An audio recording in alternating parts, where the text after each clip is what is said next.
Yo espero que todos lo conozcan. Ya tuvimos el gusto de tenerlo aquí para presentarnos su libro y pues él es una persona muy ocupada, es doctor en filosofía por la UNAM y aparte estudió en el en la escuela, en la Universidad de París. Y además él es académico en diferentes universidades, en la UNAM, en la UACM ha sido, en la Universidad de Guerrero, en la Metropolitana, ha dado sociología, Chapingo. Hasta nuevo aviso. Sí, ¿verdad? Ha dado clases no me quieren los antorchos, me quieren estar fuera. Y parece que lo van a lograr. Bueno, pues él es experto en Derecho, ha hecho varios libros y precisamente el último que presentó con nosotros fue el de la cuadratura del círculo. Y la verdad, ofrezco en versión virtual de regalo. Sí, hizo esta contribución. Para digamos que vayan a participar en todo este trabajo de sí. formación política, de regalo una versión virtual. Aquí está ¿en dónde está, maestro, cargada? Yo te la envié en aquella ocasión. Pero ok. No, yo decía para anunciarlo ahorita aquí con los que no se conecten. Bueno, este es su libro, que es una tesis doctoral, realmente es muy amplio y bueno, pues aquí los que queramos aprender sobre Marx, Hegel y los marcianos, aquí están todos los estudios que el maestro ha hecho. Con X, ¿eh? Sí, no sí, marcianos con X.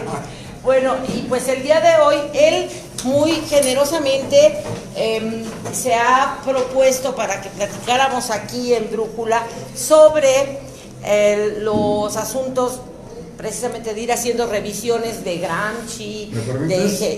Déjame terminarte de presentar, maestro, porque si no después la gente no sabe.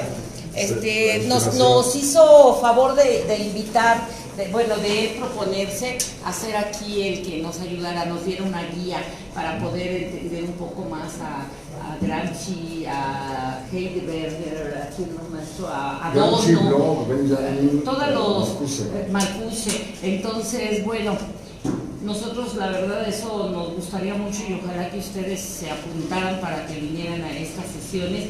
Pero la prioridad que ha dado ahorita los sucesos que están pasando en el mundo respecto a todas las cuestiones de las guerras mediáticas en Francia, en Venezuela, en Cuba, en Nicaragua, en todos los países donde los principales afectados es la población y donde las principales que se ven enfrentados unos a otros es la misma población. Eso nos lleva a hacer una reflexión, cuál es el tipo de mecanismos de guerra que se han venido implementando desde hace muchos años, porque no es una cuestión nueva, y que nos está llevando a esta situación. La semana pasada tuvimos una marcha por parte de un grupo de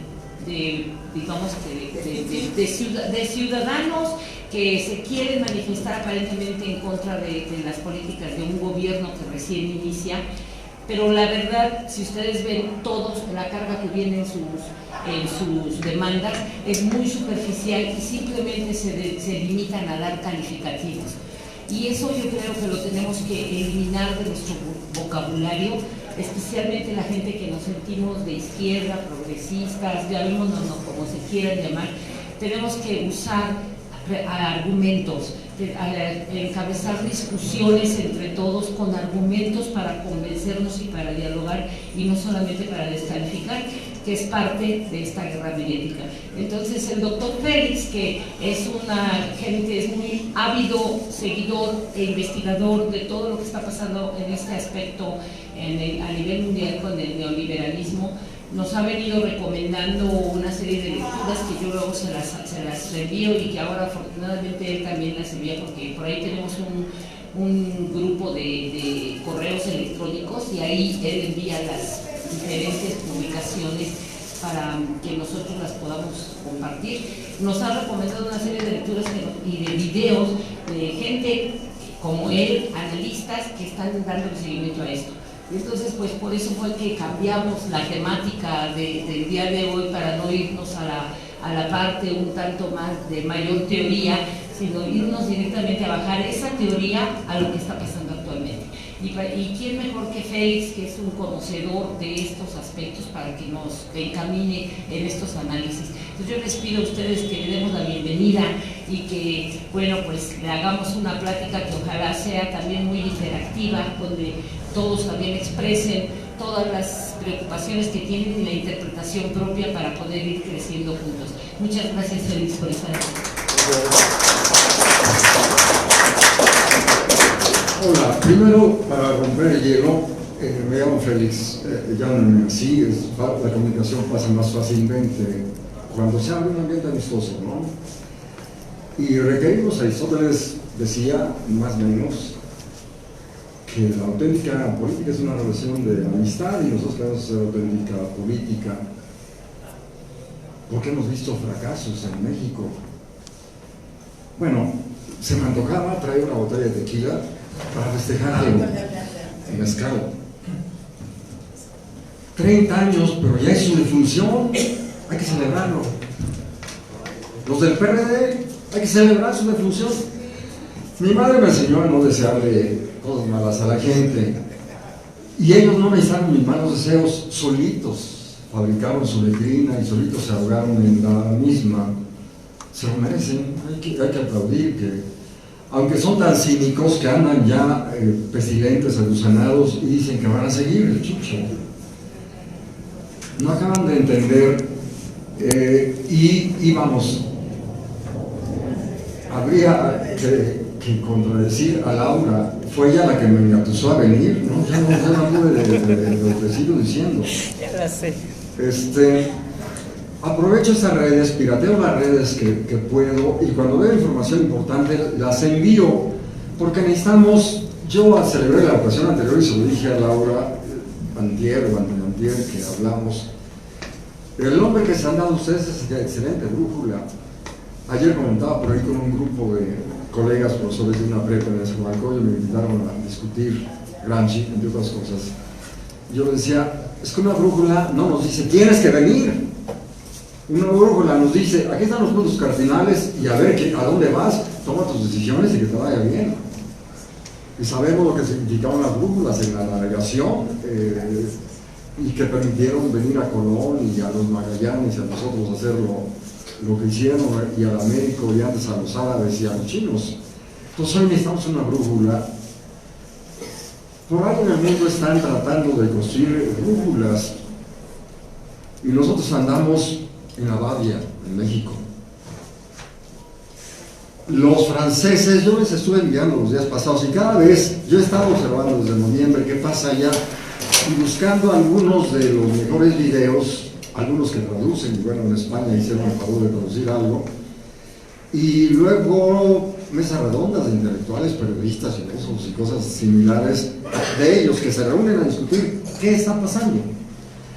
Y lo que yo veo de manera sintomática y que celebro mucho es que ellos están recuperando su historia.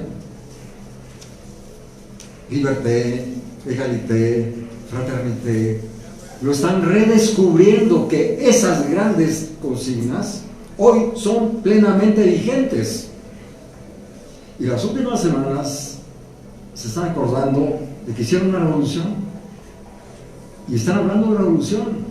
Sospecho que va a haber un acto importante el 14 de julio. Que andaba medio marihuaneando con intención de mandarles un mensaje, decir, hagan algo el 14 de julio. Bueno, hoy lo que fue la Bastilla es un teatro, es un centro de ópera, no sé qué, pero estaría padrísimo que fueran a tomarlo ahí de manera simbólica. E igualmente, dado que el gobierno después de 6 meses no lo suma, pues está sacando sus cuentas. Se trata de un gobierno neoliberal, el gobierno de las finanzas. Son los banqueros los que tramposamente tomaron el control con un mínimo de votos, porque mucha gente no votó por ellos, y algunos votaron porque dijeron de que llegue Le Pen, la extrema derecha, que le lleguen estos, pero en realidad no hay mucha diferencia entre los Le Pen y estos. Los Le Pen son explícitos, estos son hipócritas. Y entonces llegaron diciendo que iban a beneficiar, pero no dijeron a quién, a sus cuates. Super millones para los amigos banqueros de Macron. Y el pueblo dice, pues no nos alcanza para llegar a fin de mes, los jubilados, etcétera, que según veía, alguno de ellos recién, este hombre, Michel Colón, si no me equivoco la estadística, dice, en Europa hay 150 millones de humanos trabajando, y hay 150 millones y 140 que están en la miseria. La Francia que yo conocí hace poco más de 30 años, empezaban a desmantelar el estado de bienestar y comenzaban a hablar de que había nuevos pobres.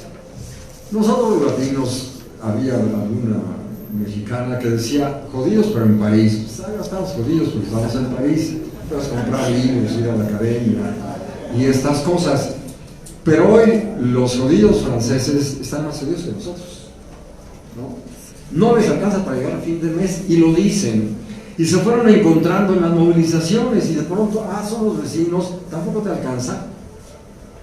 Y van tomando conciencia de que tienen algo en común, de que están padeciendo la miseria de un sistema perverso y monstruoso que no tiene dinero para darle aumento de salarios o para darle a los jubilados, pero sí tiene para darle a sus amigotes, y sí tiene los super ricos para decir, vamos a reconstruir Notre Dame. Está bien que reconstruyan Notre Dame, por supuesto, ¿no? Que parece que la causa de aquello fue el abandono. No hay dinero para mantenimiento, pero sí para los cuates. Y luego, yo sospecho, todavía no hay información muy clara, que contrataron a sus amigotes para que hicieran el trabajo de mantenimiento. Y amigotes irresponsables, y bueno, no se acaba de saber qué, porque eran maderas de 850 años, aquellas, le decían el bosque, toda una estructura de maderas estaba ahí arriba, sobre la cúpula, y que de manera extrañísima se incendió. Ha habido franceses que han hecho experimentos, le meten soplete a vigas de encino, porque es encino, y no genera un fuego tan loco. ¿Qué pasó? A lo mejor el alquitrán que le ponían para prevenir que no se pudriera, quién sabe, todavía no se sabe bien qué ha sucedido, pero también es decadencia de las instituciones. El encargado de la computadora para prevenir incendios de los bomberos no estaba allí a la hora la computadora, dio el primer aviso a las 18:30, el segundo aviso a las 19:30 y era imparable el fuego. Hasta el sacerdote encargado de allí de Notre Dame dice, pues subimos una primera alarma, pero nadie supo nada. Decadencia de las instituciones. Algo bastante paralelo a lo que tenemos aquí. Pero bueno, cuando vemos aquello, justo nos preguntamos, bueno, yo me pregunto, a ver, ¿qué está pasando con la ciudadanía? Cuando yo estaba en el estado de bienestar y los franceses estaban tranquilos, no les importaba mayor cosa el cambio, había unos radicales, y había manifestaciones el 1 de mayo, y habíamos los latinos que éramos los radicales. E incluso en la organización de la LCR, sintomático, los franceses eran menos radicales que nosotros, y los radicales éramos los latinos. Qué raro, ¿quién sabe por qué?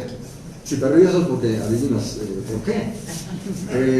Era Nicaragua, Guatemala, Salvador, y nosotros los mexicanos que fuimos los primeros que le hicimos 2 plantones a la Embajada de México en Francia, tengo fotos, y demás boletines de denuncia de violaciones de derechos humanos, y nos tuvo que dar audiencia el viejo Castañeda, que era hijo del otro, que era el otro hijo de gringa, por lo tanto no se identificaba con los mexicanos. Entonces, bueno, esto simplemente para señalarlo. Yo les envié, y Laura vio y tomó una buena decisión, estos videos de Michel Colón, un belga, que viene de familia rica. Dice, yo soy hijo de la gran burguesía belga, cristiana. Dice, yo era de una familia conservadora, medio reaccionaria, antes del 68, pero la guerra de Vietnam nos radicalizó, 68 nos radicalizó, y todo lo que vino nos radicalizó. Dejó su pasado, leyó a Marx, etcétera, se convirtió en periodista y ha viajado por todo aquello y entiende lo que está pasando. Tiene una gran agudeza. Es un hombre muy sencillo. Si lo ves hablar, yo comentaba, la verdadera sabiduría es sencilla, es socrática, no anda de mamilas apantalleando lo que no sabe. Y creo que anoche les había enviado, porque no se me cruzan los cables, como 5 videos de Colón. Uno, las guerras, el capitalismo y la estrategia del caos. Y ahí tenemos que subrayar esta palabreja que algunos creían que era ya cosa del pasado, capitalismo. Pues sucede que esto que sucede en el mundo es capitalismo. Por ahí les envié algunos videos de un colega francés que se casó con una española. Nos hicimos cuates ordenados de los cosas, vino a México y nos hicimos cuates. Michel Usson, un libro que lleva el título del capitalismo puro. Lo envié porque lo pirateamos y los envío, y yo a él le pedí autorízame para hacer esto, y otro el capitalismo en 10 lecciones. Y sucede que esto que vimos en el mundo se llama capitalismo. A despecho de algunos imbéciles, por ahí algunos alumnos me dicen, pues mi otro profesor dice que estamos en el postcapitalismo. Yo le digo, pues entonces ve al supermercado y dile al señor que dado que sucede tal cosa, pues que te llevas la canasta llena. Y ve al banco y dile, dado que sucede tal cosa, pues que te dé una lana, pues ya estamos en el postcapitalismo. Son modas absolutamente estúpidas. Comentábamos en la versión anterior, que yo lo repito, algo inteligente dijo don Porfirio Díaz: tan lejos de Dios y tan cerca de estos hijos del maíz. Esa es la gran bronca. Y la gran bronca que muchos intelectuales y también académicos, perdón la expresión machista, se ponen minifalda y van a la frontera y dicen unos dólares y lo que quieras. Y ahí están los Aguilares Camines y los, el propio, en fin, los televisos y todos los Krause, no duda es una piruja el señor Krause, y tantos otros. Y lamentablemente hay académicos que se dejan contagiar por la pirujeas y por la moda. Yo tuve la fortuna desde por ahí de mis 15 años de leer algunos libros que me preveían como la moda, y por lo tanto visto como me da la gana, como Vicente Moscón, la moda me tiene sin cuidado. Y eso se traduce en las modas intelectuales. Las modas intelectuales me valen un carajo. Leo a los clásicos, leo a las modas porque tienen lo que ver. ¿Cómo voy a refutar a estos güeyes? Pues tienen lo que vernos. Pero nunca me engancho con las modas. Posmodernidad, ya me he burlado. Pues es la post. Y yo repito, pues ¿qué clase de güeyes creen que somos? En fin, pero ellos están enganchados, estamos en la post. Y hay pensadores de gran altura como Bobbio decía, hay clásicos, güeyes, hay clásicos. Y los grandes clásicos a lo largo de la historia tienen hoy algo que decirnos. Hoy Platón tiene algo que decirnos. Y Aristóteles, y Montesquieu, y Rousseau, y Hegel, por supuesto que iba a decir el apellido.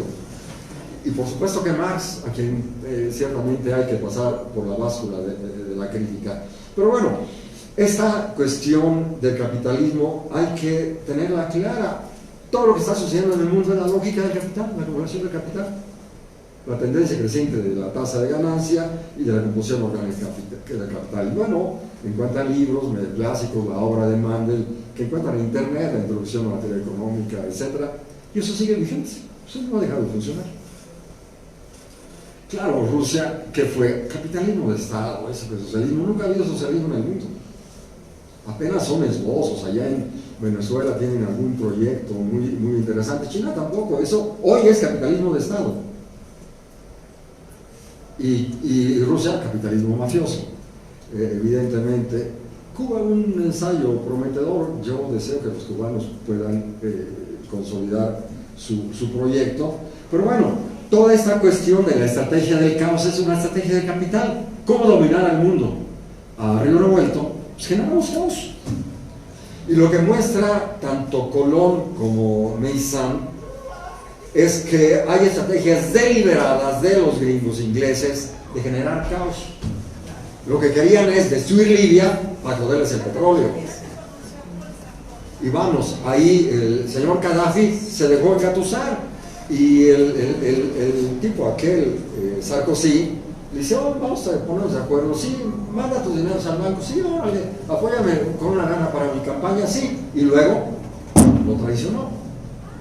Ayer comentaba con algunos cuates, todos hemos ido a Tepito y supongamos que ahí, pues déjate una lana y te consigo el producto, mañana vienes por él, y mañana nos casamos. ¿cómo confiar en estos gángsteres del planeta?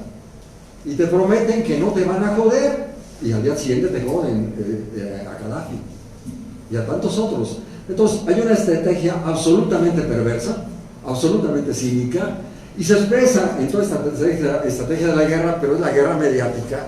Lo que Colón dice, toda guerra está precedida por una guerra mediática. Y entonces yo estaba medio enterado de lo que pasaba en Venezuela, pero empezaron a llegar algunos WhatsApp y videos y mensajes de parientes míos que son panistas. Y yo digo, a ver, voy a ver qué está pasando, y a ver Venezuela, y me fui enterando, y yo estoy ahora enterado de lo que pasa. Pues hay una guerra de WhatsApp, y una guerra de mentiras y de fake, y el PAN está entusiasta con su guerra de fake. Yo dediqué un pequeño tiempo, y vale la pena decirlo, porque pues aparentemente no hay nada que hacer contra aquellos. Yo hice un aprendizaje con mis parientes, les digo, el ejercicio me sirvió, aprendí. Están sus cabezas llenas de perjuicios, y son lo que acaba de decir de sus pancartas, la verdad, son demasiado ignorantes, demasiado mediocres y demasiado imbéciles, incapaces de un razonamiento lógico.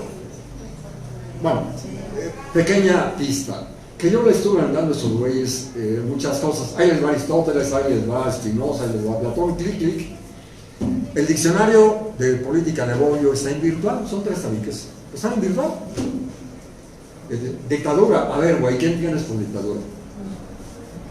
No, es que los conceptos son clásicos, y entonces, si yo les digo, confundes la tos con la neumonía, y yo para tos toco mis pastillitas, pero esto no es neumonía.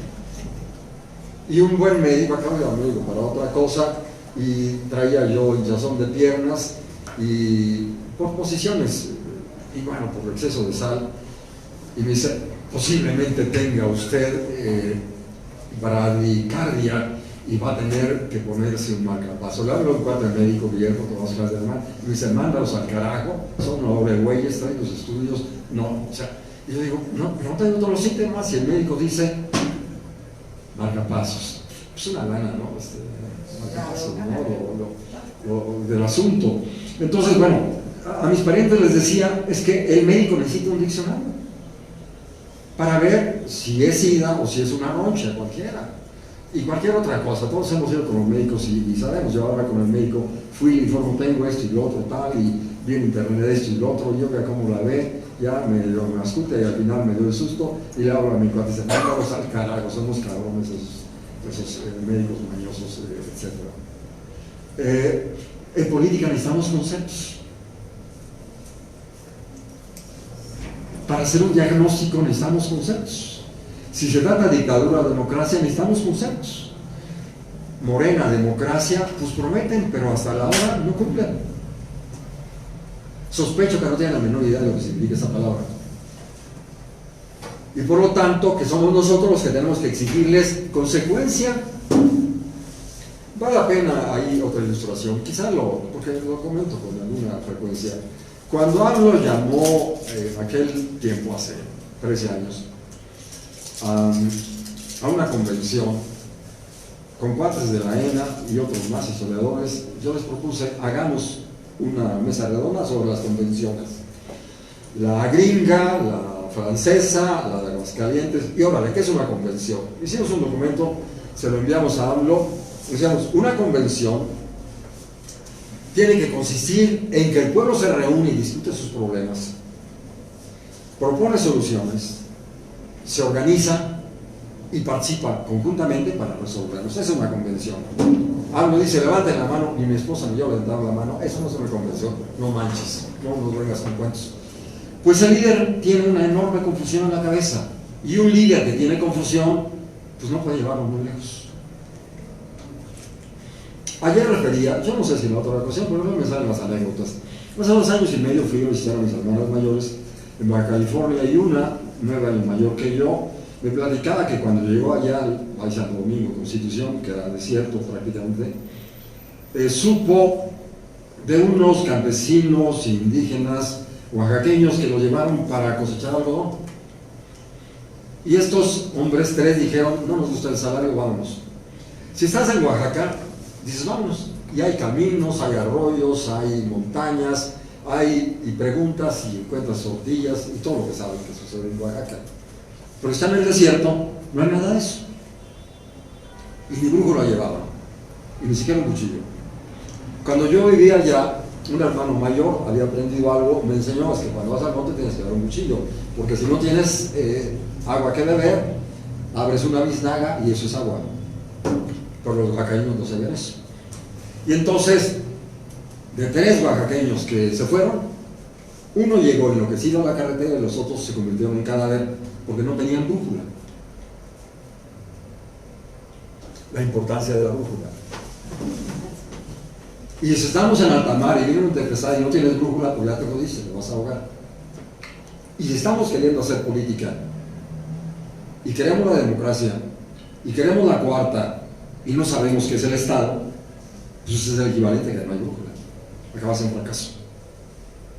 Vimos el fracaso del PRD, les prevenimos, yo les previne, organizamos, lo refiero, yo estuve jodiendo para que se hiciera trabajo de formación política, por ahí del año 2, finalmente por el año 2003 me hicieron caso, y ya les hice un programa, lecturas y tal, primer día, 44, ya lo hicimos con esto. Hablé de Gramsci, hablé de ética. Algunos dirían que me equivoqué, yo digo que no. Hablé de ética y a la siguiente sesión llegaron 5. Y hablo con mis cuates, ¿qué significa? Es que estos bebés querían trucos para engañar, y yo les hablé de ética. Entre ellos estaba Bartolini, que me acaban de decir que ya murió, pero que murió con una mansión enorme. Le decían a Bartolini, no sé por qué, ustedes pueden decir por qué, y estaban algunos cercanos a esta gente. Llegué a acabar en una letrina. Puse un ejemplo, tengo estos días jóvenes albañiles que me ayudaron a impermeabilizar y algunas otras cosas más porque la casa estaba muy abandonada. Y estaba Toño, y le digo, ¿se acuerda, Toño? Usted me dijo, sentados en el desayunador de la casa, se veía que estaban construyendo una marquesina, los vecinos de enfrente, y Toño dice, se va a caer. ¿Cómo sabe Toño? Porque está mal hecha. ¿Cómo? Es que no está amarrado. 3 días se le cayó. Y Toño no era profeta, es una albañil, pero sabe cómo se hacen las marquesinas. ¿Cuánto duró el PRD? 30 años y se cayó. Porque estaba mal construido. Porque no comprendieron a Gramsci, porque no comprendieron que es un partido, ni comprendieron que es la hegemonía, que es la crisis de la hegemonía, que es la política, que es el Estado, y muchas cosas más de las que habla Gramsci. Yo les propondría que pronto hablemos aquí de Gramsci. Y les mando videos y cosas para preparar. Tenemos que apropiarnos de Gramsci. Y como viene toda esta tarea de formación política, ¿con qué brújula? ¿Con qué conceptos? Les puedo contar, hubo el terremoto aquel y me cansé, ahí está, no se cayó. Hubo alguna grietecita por ahí en una terracita que se resolvió poniéndole cemento con resistor porque se filtraba el agua, pero la casa está, no se cayó. Y otras novísimas cayeron. ¿Por qué? Porque estaba mal hecha. El mundo soviético cayó, China es una farsa. Lula está en la cárcel. A la Russell la quitaron porque no comprendieron qué es la política. Y aquí podemos hacer una cuenta de muchos los fracasos de los nuestros porque no se comprendió qué es la política. Y claro, si sabes, cuando estábamos en la construcción, yo veía a los maestros que en unos rincones vivo como en Pedregal, San Pedro Mártir. Y entonces en unos lugares rascaban más que otros. Digo, oiga maestro, ¿por qué? Porque tenemos que anclar. Cuando hay piedra sólida, pues lo dejas así. Cuando no, pues tienes que anclar. Bueno, ahí está mi casa y no se ha caído, porque la anclaron. Y otras se han caído, porque no las anclaron. Entonces, bueno, y claro, hubo un arquitecto que hizo planos, un medio artista, subió a internet las fotografías de la casa, Alfonso Ramírez Ponce, Casa Oña. Usted lo ve, es una casa bien agradable, confortable. ¿Por qué estos ejemplos? Porque son didácticos, nos ayudan a ver. Y claro, el arquitecto llevó a un cuate suyo que le dicen él firmó, que es el que tiene que andar vigilando, el que firma, ¿no? Y el firmón decía, es que tenemos que asegurar que no se nos caiga la casa, porque el que firma es el responsable. Y entonces, claro, en ciertos lugares, cuando fui a Perú, las construcciones incas, ¿por qué hacen ese tipo de construcciones? Porque es una sísmica. Tienen que prevenir. Y estamos en este momento en el planeta en zona sísmica. Y tenemos una bestia Trump dispuesta a lanzarnos tormentas de todo tipo. Y tenemos otras bestias por ahí en Europa que se asocian con Trump, el propio Macron y etcétera. Y ahí está Vox como una promesa de fascismo, Vox en España, Vox, etcétera, como una promesa de extrema derecha. Y estos que tenemos aquí, casualmente mis parientes me enviaban ataques contra Maduro, ataques contra Cho, Maduro el totalitario, yo les fui refutando una tras otra y consiguiendo videos para que vean lo que sucede y los desarmé. Y claro, se da uno cuenta, son ignorantes, son mediocres, son incapaces de razonar con lógica formal. Y señores, la política requiere lógica. Aristóteles escribió su libro de lógica antes de escribir sobre política. Hegel también. Y Platón habló de muchas cosas antes de escribir la República. Y hoy, si queremos hacer política libertaria, necesitamos lógica. El arquitecto, lúcido y demás, me hizo razonamientos, ¿y por qué esto así y tal y tal? Me explicaba con toda lógica. Y no saqué. Bueno, estas cosas hay que tenerlas bien presentes porque si Morena repite los errores del PRD, acabará igual. Pequeña dificultad. Si Morena estuviera en Saturno, decimos, bueno, qué pena, pero están aquí. Yo hice por ahí un mensaje y les decía, a AMLO le dijeron, a toda la oposición, que no tiene derecho a fracasar. Y yo les digo que ustedes no tienen derecho a fracasar y que si fracasan, se los vamos a reprochar. Y les diremos que no habrá una historia que los absuelva. Pero algunos son medio ignorantes y algunos, como la Polensky, no tienen la menor idea y se siente arquitecta. No tienen la menor idea de esa mujer. Y todavía no son un partido, ni a partido llegan. Hablé con un cuate que fue profesor en Chapingo, que fue de ULR, Rueda se apellida, hace como 2 meses lo vi, y me dice, ni partido es un comité de campaña, y yo me he hecho una metáfora que me funciona. Todos hemos algún día visto y a lo mejor comido esas gelatinas de pedacería de frutas. Bueno, a la de Morena se le fueron unas cucarachas y unas cagarrutas de ratón y algunas piedritas de frijoles y pues yo no me trago eso. Es una bola absolutamente heterogénea de múltiples cosas. Si siguen así van al fracaso.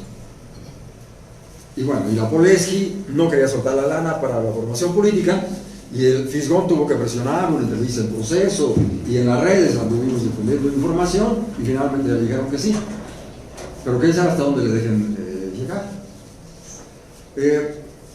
Hoy también en la ENA, en mi seminario, leí mi trabajo sobre Gramsci, lo grabaron en video porque el plan es, bueno, que eso está a disposición de la gente como texto y como video. Y repetía algunos de los conceptos gramscianos que acabo de referir hace un momento.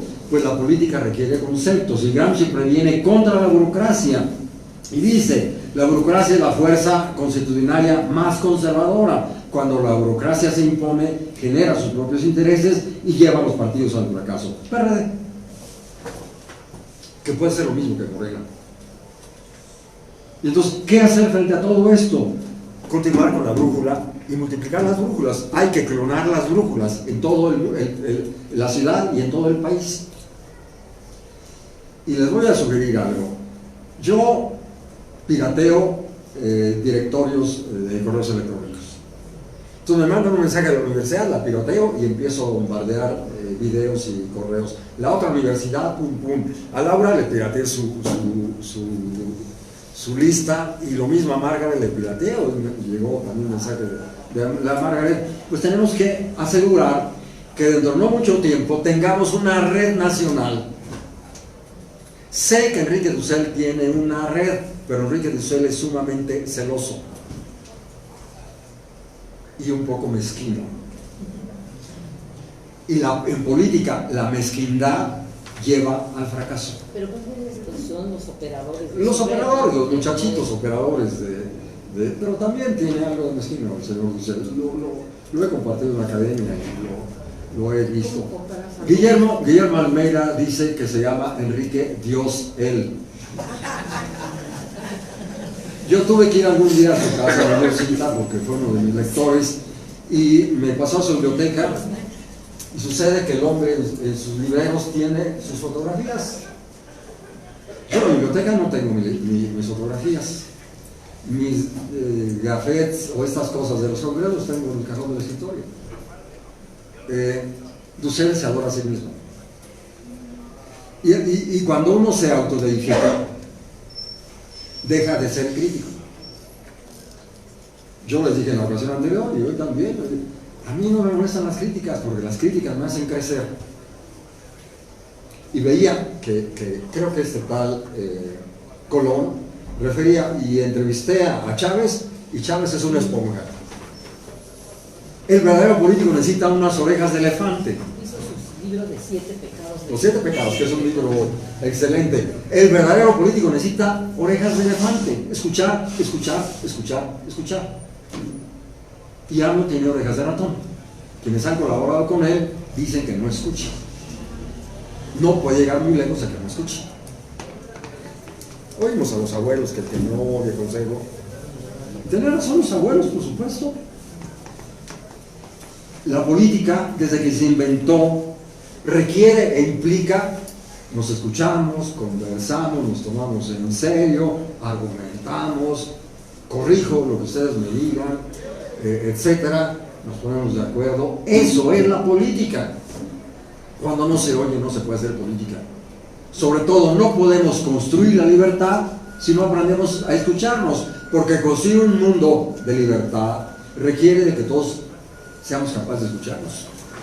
¿Y qué pasa en los movimientos sociales que son tan heterogéneos como París y como Venezuela?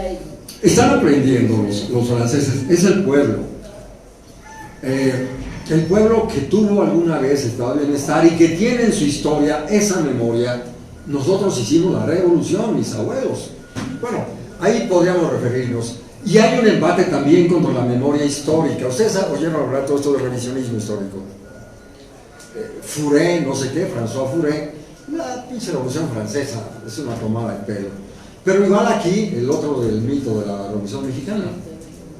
Y el admirador, que acabas de decir, el caos, el admirador de Porfirio y demás, nos quieren arrancar la memoria para manipularnos.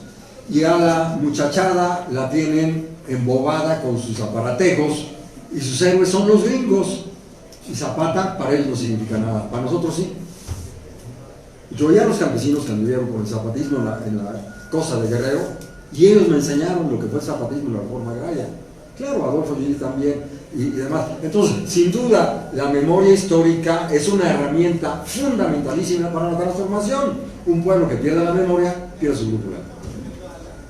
Los elefantes se pueden mover sin brújula, porque la brújula la tienen, se saben el camino porque el abuelo elefante los llevó por ahí y ya saben que es por allí. Y los que ahora somos abuelos, pues tenemos una cierta memoria, por la chamacada no tiene esa memoria que teníamos nosotros. Y algunos, por fortuna, esa memoria la pudimos convertir en teoría. Y claro, yo ambiciono a seguir moviendo esto. No sé si puedes hacerlo llegar al fisgón, porque le pide a alguien que lo llegara, no le ha llegado. Tú puedes hacérselo llegar. Esta es mi contribución para el Instituto de Formación Política. Le mandé una poniatosca, pero dicen que no participa esta mujer, pues bueno, y está grande. a lo mejor ya igual se acabaron las energías. Entonces, bien, Laura me sugería un primer punto: geopolítica y las guerras. Pues el proyecto del capital es el proyecto de la violencia, el proyecto totalitario.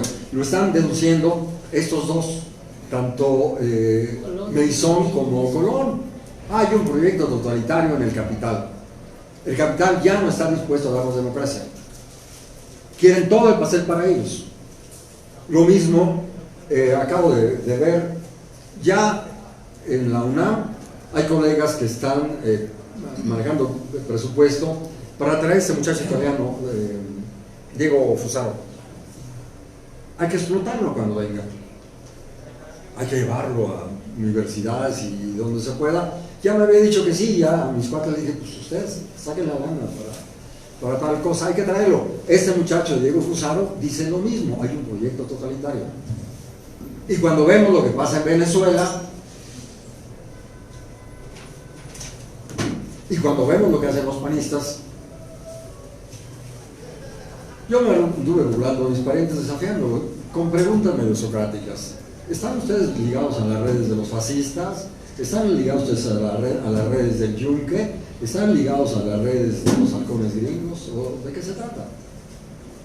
A lo mejor no lo saben, pero deben estar ligados a ellos, porque toda iniciativa gringa contra Venezuela la secundan ellos. Quiere decir que hay una red. Simplemente los vemos actuar y decimos: hay una red internacional de la extrema derecha. Y varios de estos, de la tropa de la extrema derecha, actúan como robotitos, repitiendo tanto mensajes como acciones. Y los veremos en México. Por ahí difundí, me encontré con algún video de Abascal, el de la extrema derecha. AMLO el malo, volteo las letras, malo AMLO. Y claro, todo lo que hacen los morenos, por supuesto que está mal, y todo lo que hace la izquierda, por supuesto que está mal. Es la extrema derecha fanática, maniquea. Y dado que uso esta palabra, maniqueísmo, lo he conversado con mi psicoanalista, porque de pronto veo cosas de este orden, digo, qué raro. ¿En qué año surge el maniqueísmo? Por ahí de los 150 después de Cristo, y se prolonga por ahí de 400, y hay olas de maniqueísmo a lo largo de la historia. ¿A qué corresponden estas olas? A olas de crisis. ¿Cómo que se explican? Después de Platón y Aristóteles, los maniqueos dicen: solo hay blanco y negro. Yo con mis parientes me estuve burlando, les dije: ¿saben qué es un arcoiris? ¿Saben cuántos colores tiene el arcoiris? Veanlo, güeyes. Y les mandé un video. Y luego, ¿saben los colores de las flores? Vean, güeyes, ¿no? Y saben, me estuve burlando de ellos, porque justo los que están diciendo: ustedes solo ven negro y blanco. Y la realidad es infinitamente más compleja. Pero también vi, y lo señalé, creo en la ocasión anterior, algún cuate conozco cuyo nombre no voy a decir quién es de los viejos, es que AMLO no es leninista. ¿Y a mí qué me importa eso? Y es que el Fisgón dijo que ya no es leninista, y eso no me importa un cacahuate. Y Bartra por ahí lo oí decir que no es leninista. Tiene mentalidad maniquea también. Y los maniqueos acaban matándose los unos a los otros.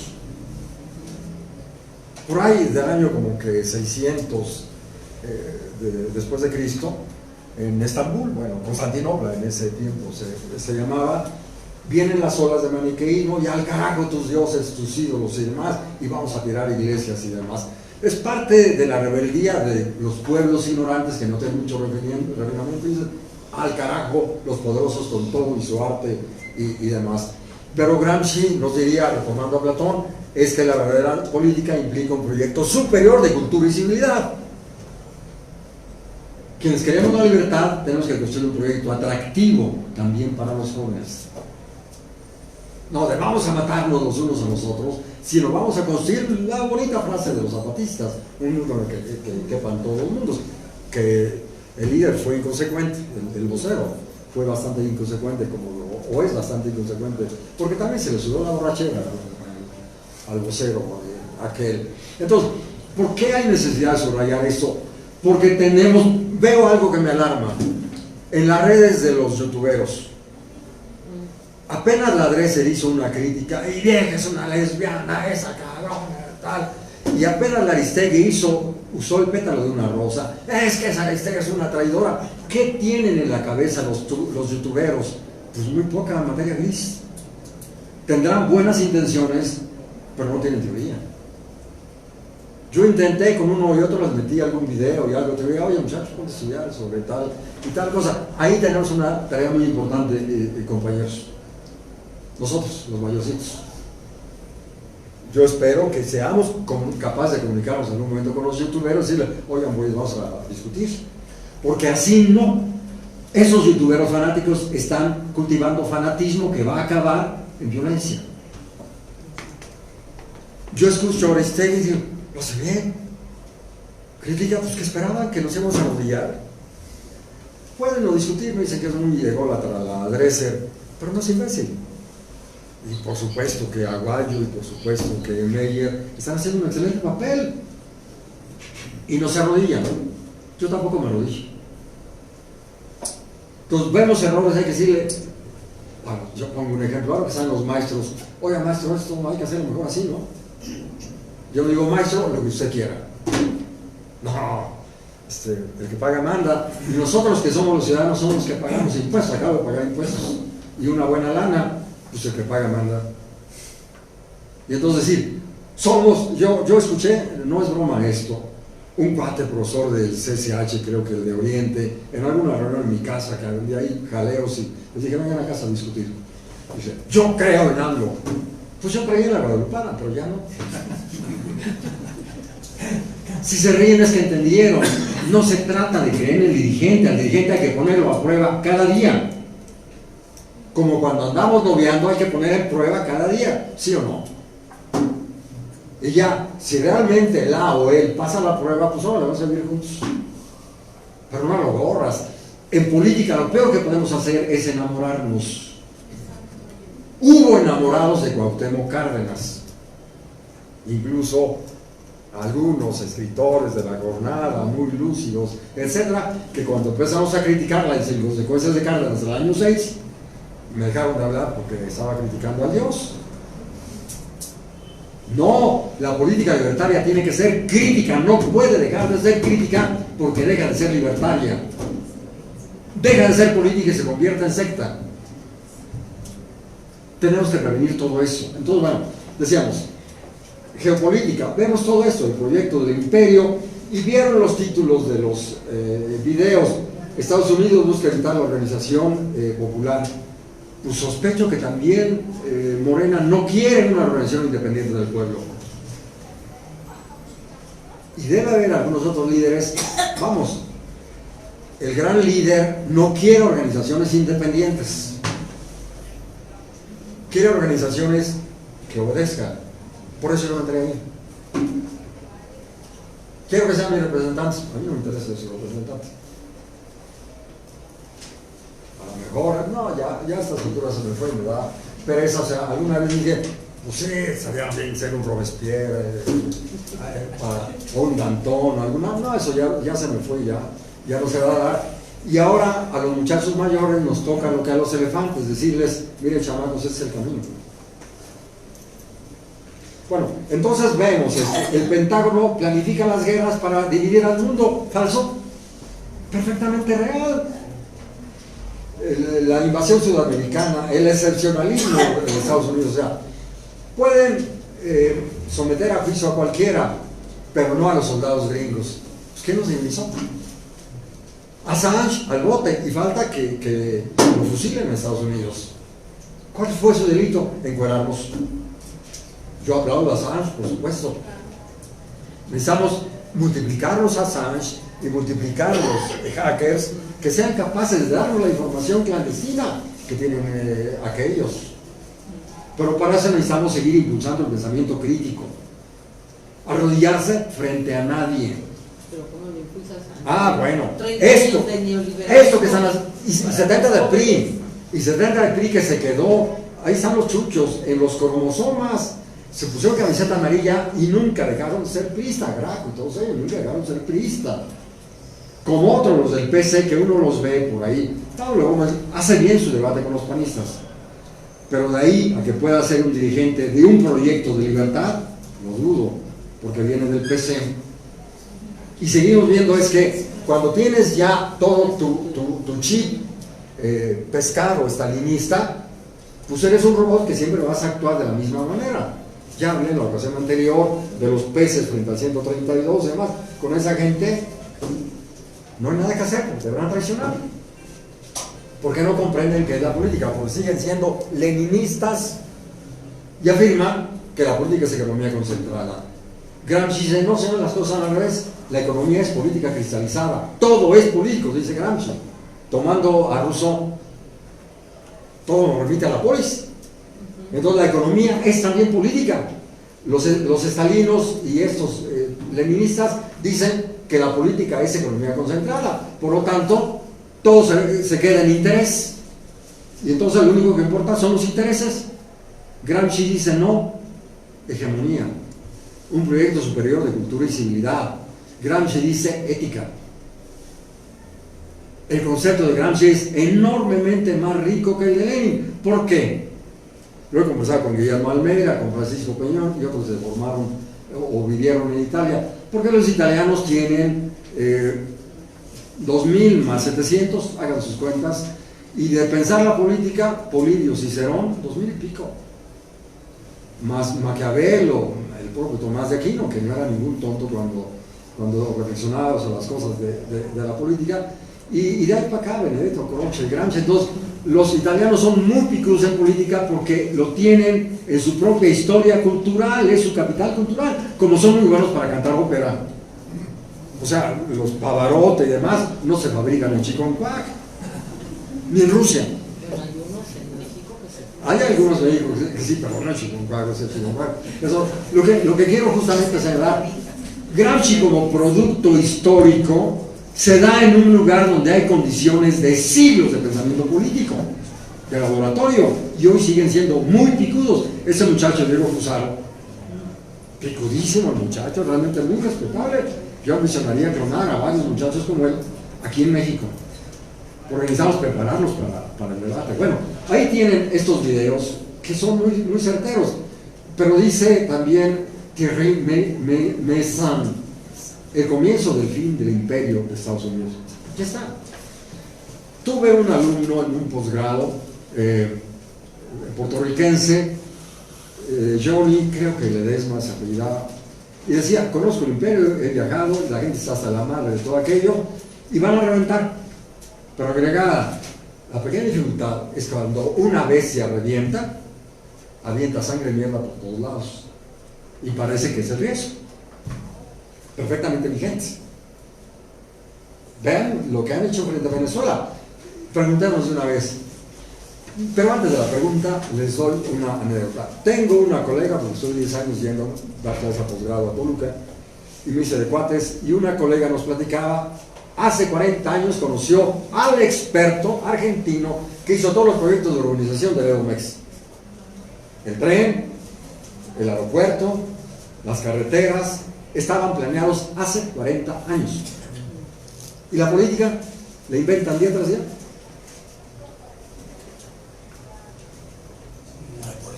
No. Tienen, Colón dice, esto estaba programado hace 20 años.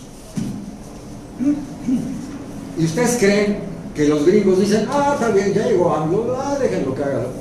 Tienen preparado el plan A y el plan B, y tienen preparado el veneno y la puñalada y el cáncer inducido, etcétera, y tienen o están preparando a su Bolsonaro y a su Victoriano Huerta. ¿Crees que me equivoco? Y Morena no se da cuenta. Y AMLO está parecido a Madero, no, son buenos cuates. Y luego viene Victoriano.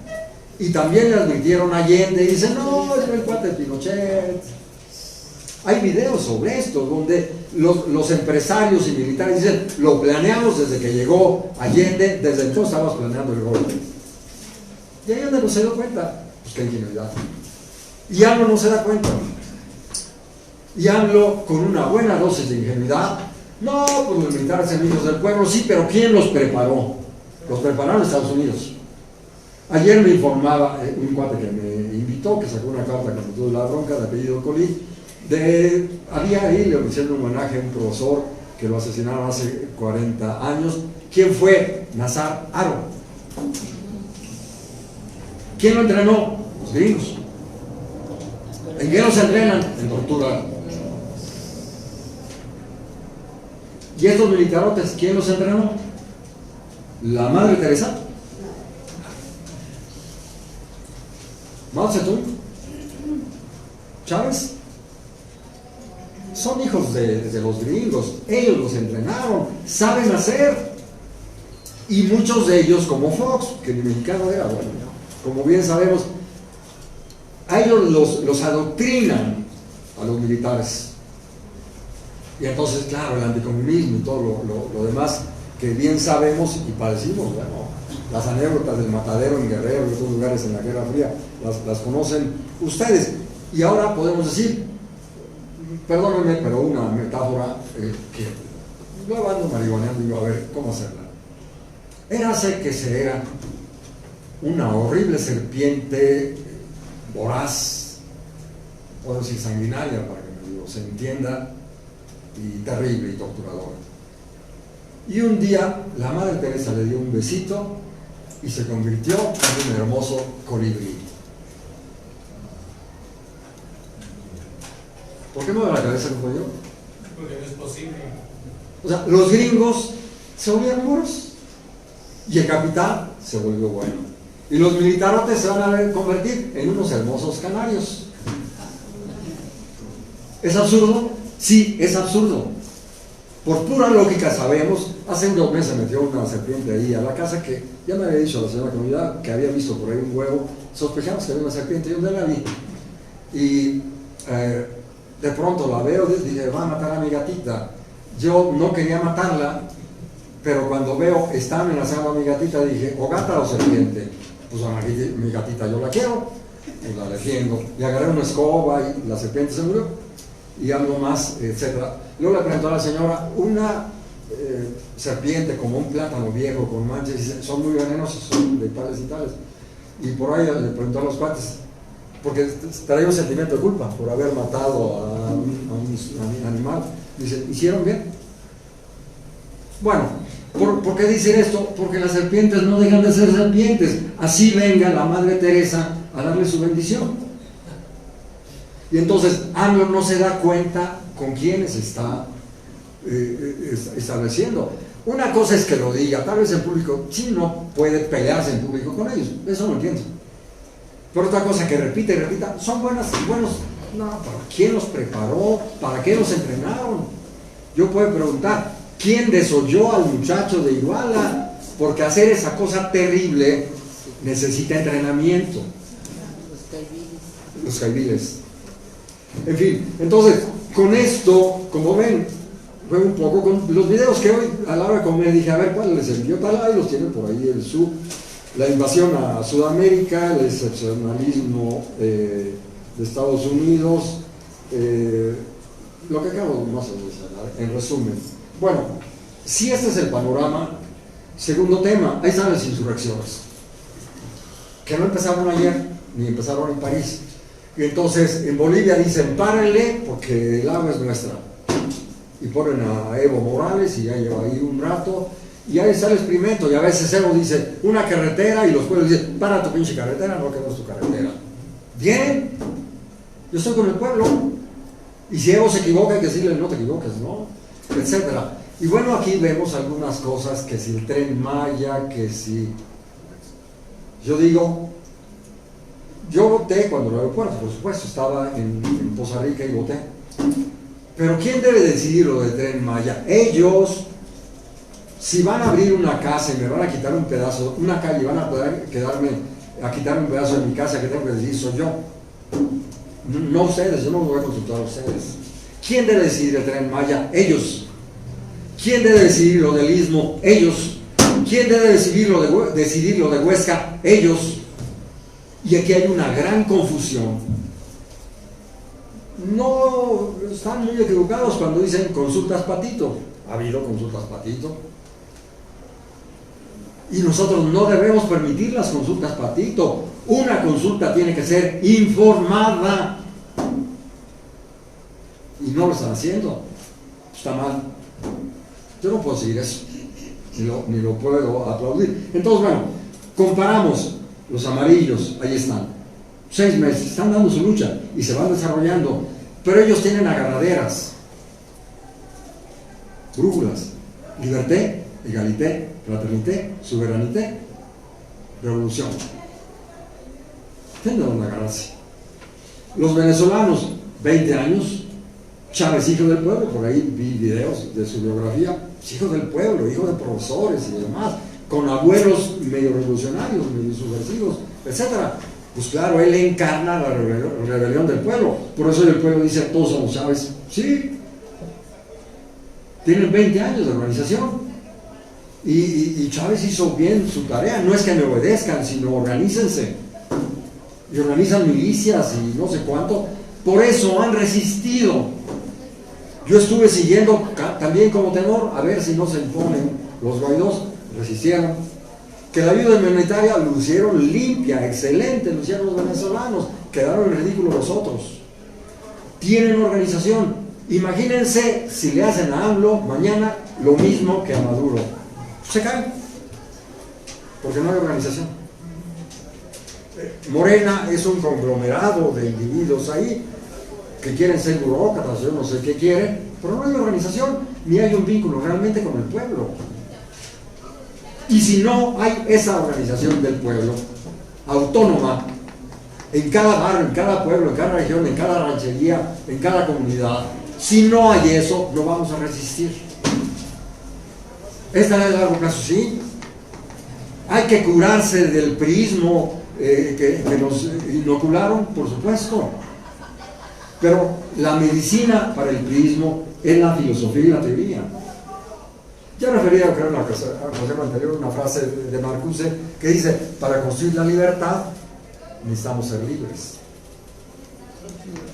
No puedes construir la libertad, ni puedes educar a tu hijo o a tu nieto como hombre libre si tú no eres libre. Le vas a poner cadenas diciendo: la libertad es someterte. No, eso no es libertad. Entonces, bien, estoy insinuando es que para poder hacer política necesitamos teoría. Esto de la casa, no hay casa, y una casa caprichosona, si no hay un arquitecto que diseñe. Y un arquitecto puede marihuanar lo que quiera, pero tiene que pensar en estructuras, cimientos, columnas, traves. No se cae la mía porque está bien hecha. Bueno, mucho más una organización política que quiere construir la libertad y la democracia. Necesita estructura, porque si no se cae. Y necesita teoría. El arquitecto tiene que estudiar, y el ingeniero. Yo, cuando chamaco quería estudiar en algún momento ingeniería, me llevaron al laboratorio de resistencia de materiales en ingeniería, y a ver, pues claro, o sea, tienes que ir midiendo, y aquí se improvisa. Y la improvisación se cae, porque es construir una casa en arena. Ese es el gran riesgo. Entonces, bueno, podemos comparar el caso de Brasil. Lula está en el bote, y a esa mujer la quitaron, porque empezaron a hacer política burguesa. No se propusieron un cambio radical, un cambiecito para... ¿Y qué repiten? Pues repiten lo mismo. Yo ayer mismo, con esos profes, decía: el pragmatismo es una maquinita que le dan vuelta y fabrica lo mismo, clona lo existente. Es el pragmatismo. Los chuchos y perdeces hicieron pragmatismo. Resultado, el que conocemos. Lula hizo pragmatismo. Resultado es que le está en el bote, porque no previó.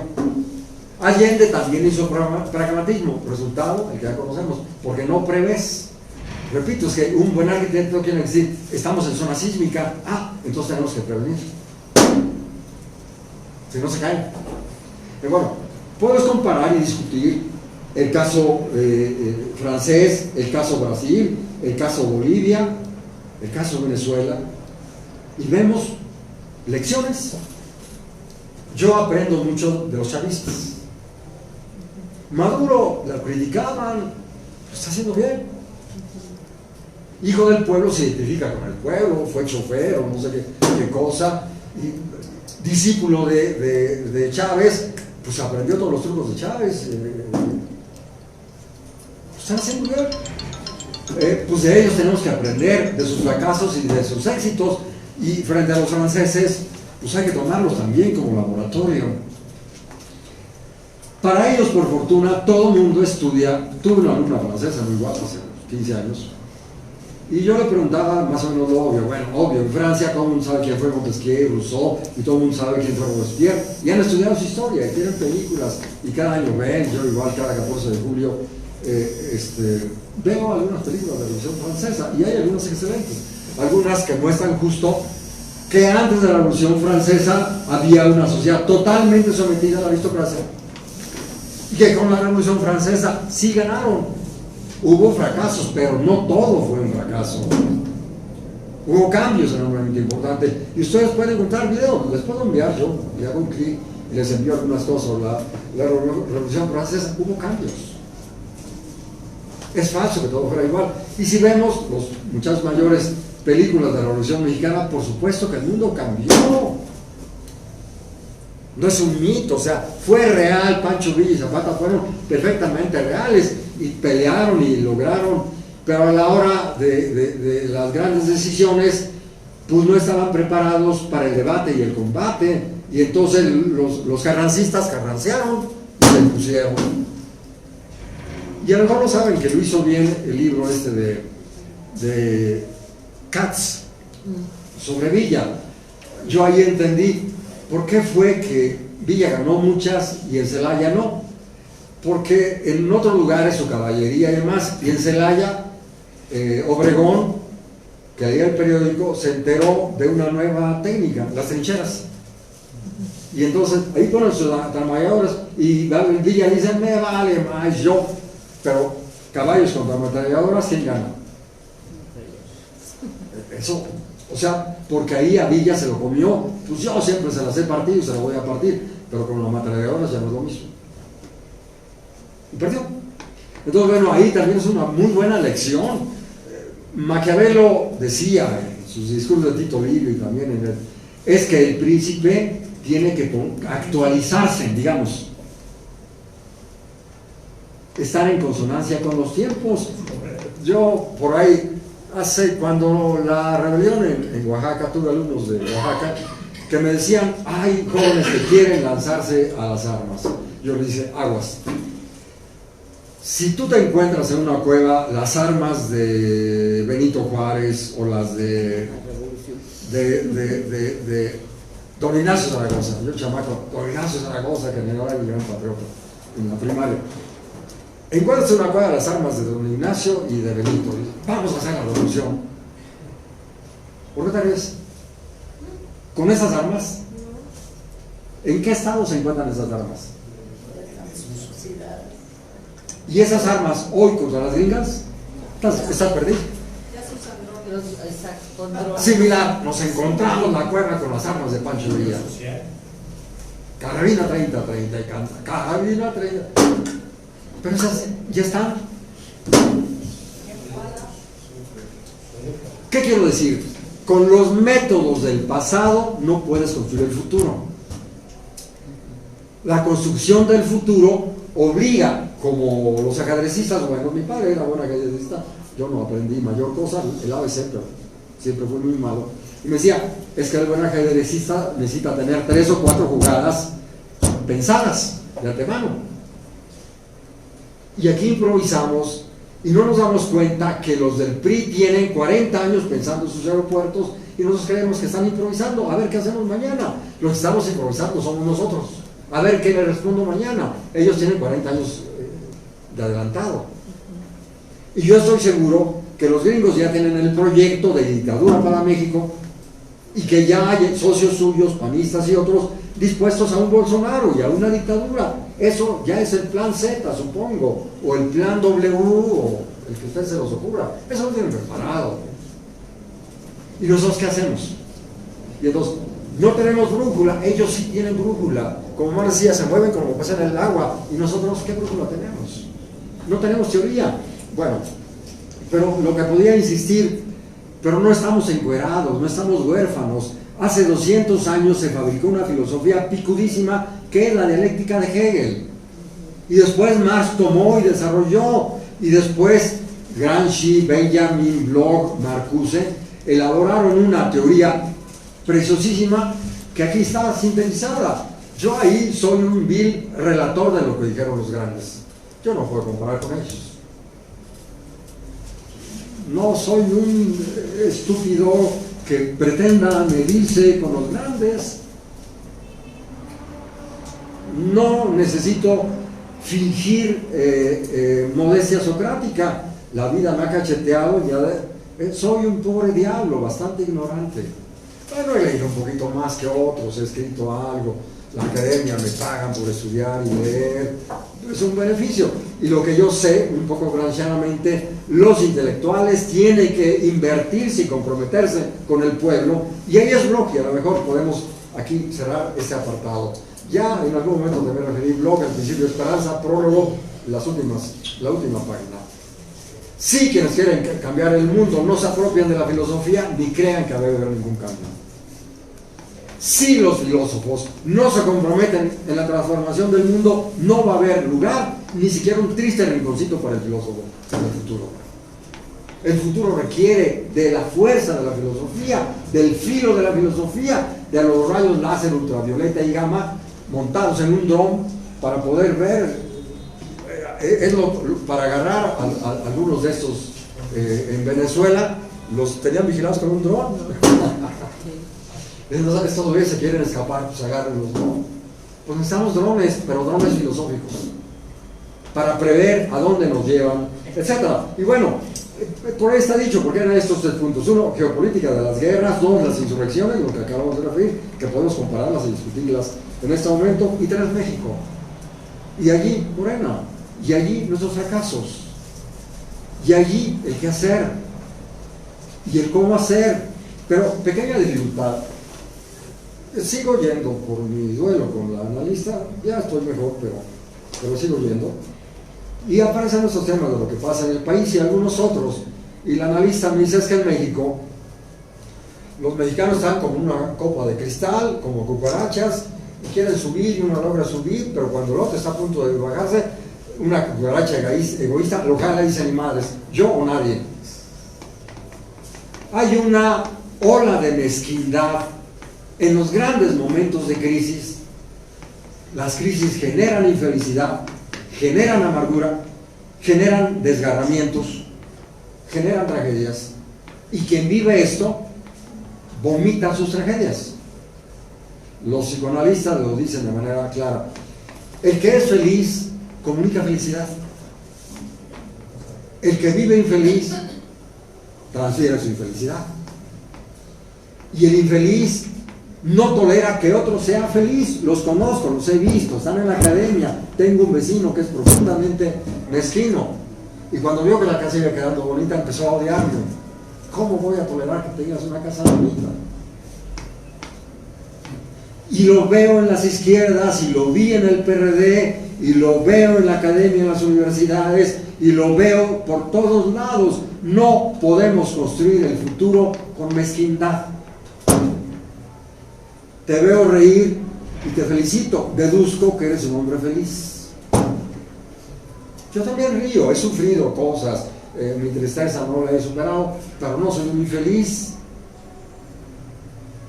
Y aprendí, porque esas fueron las buenas enseñanzas que tuve cuando joven, pre-68, con los jesuitas, es que el verdadero político tiene que compartir, hacer equipos de trabajo. Por ahí, por lo que me hacían los antorchas, la psicoanalista me preguntaba, ¿por qué no lo quieren? Porque fui el primero que exhibí públicamente a Aquiles Córdoba Morán. Me odian, pero yo no los odio. O sea, odiar esos pobres y mediocres diablos, no se merecen ni mi odio, los desprecio, no los odio.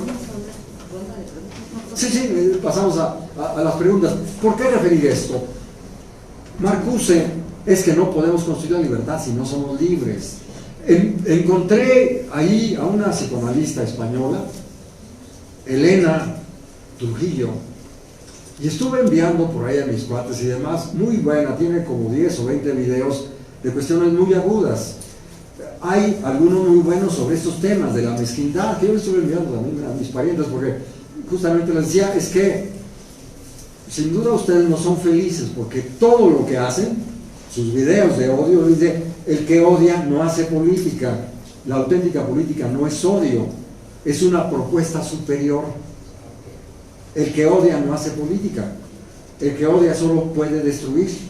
La auténtica política, Aristóteles, es una relación de amistad. Órale. Bueno, para que se haga esto interactivo, vamos a pedirles a 5 personas que hagan rápidamente para que el maestro les responda. Entonces, para que Félix, es cierto. Entonces vamos, Víctor, el compañero, ¿tu nombre? Germán. Ramón. Vamos 3, ¿quién más entra? Tere y Tito. Perdón, no. Muy bien. Sí, aquí te das. Vamos a. De este lado sí te pido para que. Porque como está el micrófono por abajo de la mesa, para no movernos, ¿sale, Víctor? Gracias.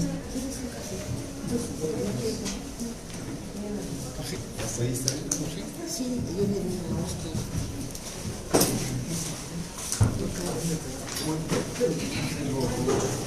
Sí, me está bien. ¿Cómo cree usted? Hablemos de tú. ¿Cómo somos? Háblame tú. ¿Cómo crees que... ¿Cómo te llamas? Víctor. Víctor.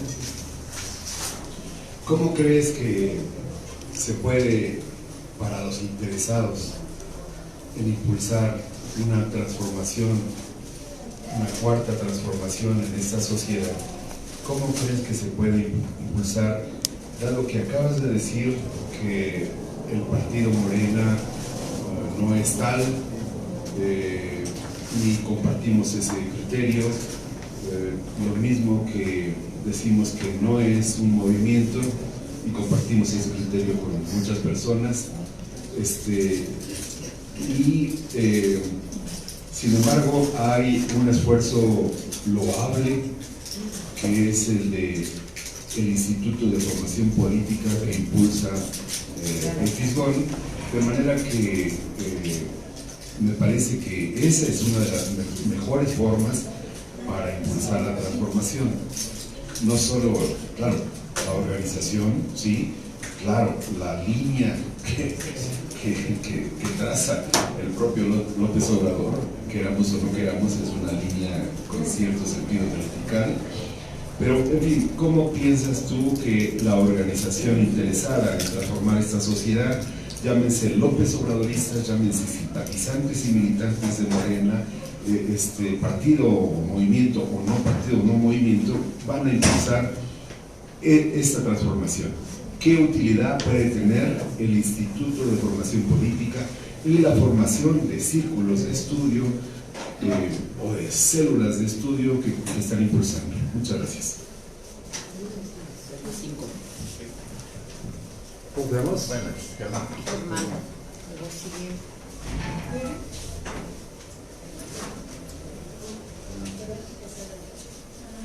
Sí, bueno, ahorita mi pregunta principal es por qué ahorita la crítica no se acepta tanto en los medios, ¿verdad? Yo he escrito a periodistas y realmente es bastante trágico que estos periodistas nunca contesten, que no tengan ni siquiera el menor aviso de crítica hacia el gobierno, hacia la ciudadanía, hacia la persona. Es detestable realmente tener periodistas que realmente no son críticos y nos están dando culo a todo con el dedo. Y mi pregunta principal sería, ¿cómo podríamos hacer para que esta crítica realmente sea valorada por otras personas que no sean los periodistas o investigadores, ya que estos realmente pues están muy acoplados al sistema de gubernamental de AMLO, ¿verdad? A mí me gustaría que fueran, como usted bien lo dijo, el señor, crear precisamente grupos de poder precisamente político, que realmente estén separados de los medios de comunicación, ya que estos han interferido de una forma bastante nefasta, incluso pues hasta hundiendo a sus propios protagonistas, ¿verdad? Y a las personas que a veces llegan a investigar o a interrogar o incluso a entrevistar, pues a veces les hacen un daño terrible. Entonces ese es mi interés, saber si se podría de otra forma, en el cual los medios de comunicación pues no tengan tanta interactividad, ¿verdad? De que nos estén dando ahora sí que noticias de vocería de la presidencia, lo cual pues es lo que hace AMLO la mañana, está con voceros y periodistas que realmente no están diciendo nada. Entonces esa sería mi duda, ¿verdad? Más que nada. Gracias. Tere, luego Ramón, ¿no?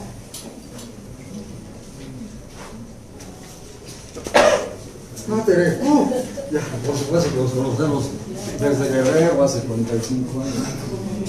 Yo digo Juan. Sí, verdad nos balconía. Bueno, feliz. Pues felicitarte, pero sobre todo me dejas más dudas que respuestas, francamente. Y una de ellas es, bueno, has dicho, en otro momento también lo has dicho, que necesitamos para transformar nuestra sociedad, el mundo, México. Necesitamos conceptos, teoría y necesitamos organización, ¿no? Lo has dicho aquí.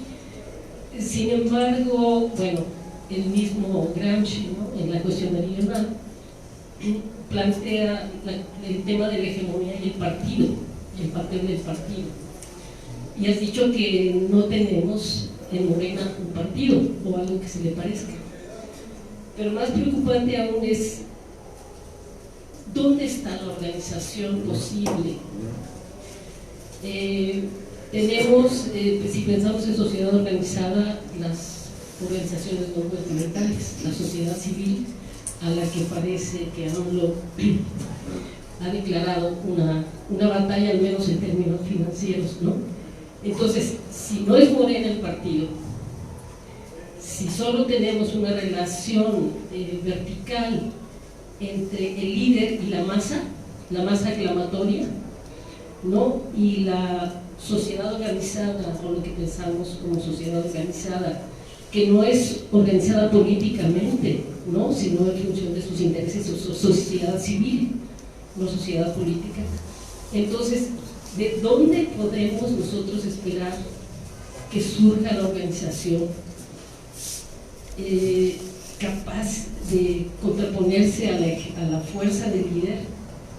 ¿Y cuál es el quehacer? Yo sé que son grandes preguntas, pero pues tú mismo, ¿no?, planteaste, dejaste grandes dudas.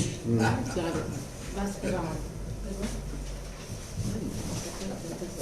Tere sabe de nuestra experiencia en la Universidad de Guerrero hace en el año 72. Nos la jugamos. Los porros me querían echar fuera y con armas en la mano en 2 ocasiones me lo solicitaron amablemente. No esperé la tercera porque sabíamos que tal. Tere conoce la historia de Guerrero, ha escrito bastante, ahora es investigadora del equipo de Don Pablo, está clavadísima en todo aquello y sabe lo que está pasando, y lo que vive Guerrero es una tragedia. Perdón que tome el tema, pero vale la pena. ¿Y quién generó esa tragedia de Guerrero? El capital. Le envié a Tere hace no mucho varios videos de Mustaki, porque mi esposa me hizo, cuando novios descubrí a Mustaki, me encantó, compré mucho y demás, y de pronto iba encontrando videos y demás, le envié a los cuates de Guerrero, y Tere sabrá recordar, hay 2 bellos poemas musicalizados de Mustaki. Uno, había un jardín que se llamaba Tierra. Decía, yo vi fotos de Acapulco, antiguos, antes de que llegaran los migueles alemanes, era un paraíso. La esposa de un hermano de mi esposa nació en Cihuatanejo y me decía, oye Blanca, era un paraíso. ¿Y qué pasó? Llegó el PRI, le dio la madre a todo. La segunda canción de Mustaki, Los Marchand, llegaron los pinches mercaderes y le dieron en la madre a todo. Esto es el planeta. Y hay que tomar a Mustaki como herramienta de debate también, el arte como herramienta de formación política de los jóvenes. Ahorita retomo este tema. Tere conoce esa historia de su pueblo, tenía amigos en Atoyac, ella, antes de que yo conociera Atoyac, me hablaba de esas cosas. Algún día subió a la tierra invitado por un profesor, con otros amigos míos, un famoso profesor. Dio una conferencia para campesinos que circunstancialmente estaban armados. Una experiencia muy interesante.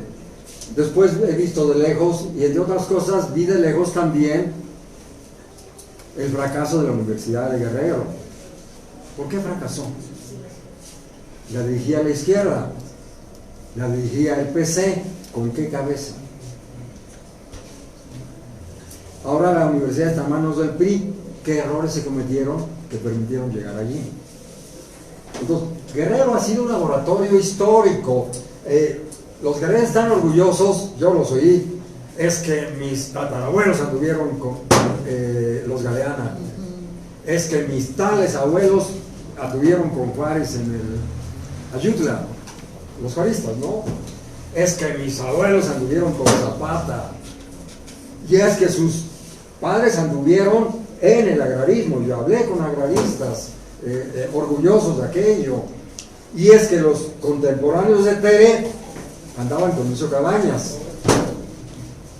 y hoy los hijos de aquellos son los dirigentes ecologistas, y son los que están dirigiendo las guardias armadas campesinas, que toman la herencia de aquellos campesinos que dieron lucha durante décadas. Lo que están haciendo es retomar su experiencia de lucha y convertirla en una organización. ¿No me equivoco mucho, Tere? Guerrero es un laboratorio, ha sido históricamente un laboratorio, hoy es un laboratorio de muerte por el capital, pero es un laboratorio también de lucha de los pueblos que dicen basta, me lo han platicado guerrerenses, y los viejos dicen vamos a meter orden, y meten orden, porque los viejos son los patriarcas, son la autoridad moral, y con ellos están los padrecitos de la teología de la liberación. Allí en la práctica está presente el pronóstico de Benjamin, la alianza del materialismo histórico con la teología. De Ernest Bloch, lo mismo diciendo es que la religión es también utopía y también esperanza. ¿Me equivoco, Tere? Entonces, hay que pedirle a Tere que dé una conferencia sobre Guerrero, o una mesa redonda, tú y yo, Tere. Alguna vez había que tomar la oportunidad de aquello. Hoy ahí están los pueblos de Oaxaca y de otros lugares dando la batalla. ¿De dónde se agarran? De su cultura, de su identidad, de sus usos y costumbres, de su lengua, de sus relaciones de parentesco, de los patriarcas de los pueblos, donde también están los profes de la CENTE. Y cuando juntas todo eso, da una enorme fuerza. Los profes de la CENTE son los intelectuales orgánicos vinculados a sus pueblos indígenas. Ahí está un laboratorio bellísimo, Oaxaca y Guerrero, frente a otras tragedias que vemos en otros lugares del país. Perdón. Pues yo primero que nada felicitarte. Gracias. Por la gran demostración que nos has dado de conocimiento y la cultura que tienes. Y la pregunta es, el día de hoy, desde tu punto de vista, ¿crees que podamos salir adelante? Eso es todo, gracias. ¿Quién me falta de atrás? Había levantado la mano, falta otro. ¿Ya nadie falta de hacer algún comentario o pregunta? Perdón, eras tú, Oscar. Sí, disculpa. Una pregunta.